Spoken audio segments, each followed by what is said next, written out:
की आज आपल्या महाराष्ट्र शासनामध्ये ज्या वेगवेगळ्या योजना चाललेल्या आहेत त्या योजनांच्या माध्यमातून गेल्या 2 वर्षांमध्ये आपण आमच्या 37 लाख लाडक्या बहिणींना लखपती दीदी बनवलेला आहे।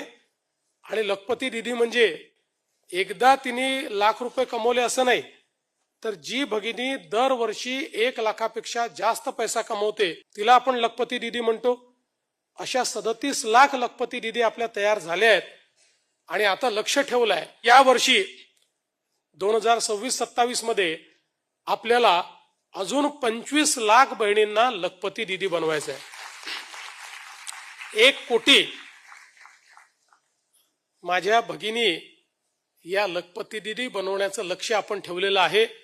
आणि तुम्ही विचार करा, ज्या 1 कोटी महिला कदाचित अर्थव्यवस्थेचा भाग फारशा नव्हत्या, त्या जर अर्थव्यवस्थेमध्ये वर्षाला 1 लाखापेक्षा जास्त पैसा कमवत असतील तर किती भर टाकतील, त्यांनी अर्थव्यवस्थेला किती चालना मिळेल, त्यांनी समाज व्यवस्थेत किती परिवर्तन होईल, त्यांनी देशाचं अर्थचक्र किती वेगाने चालेल।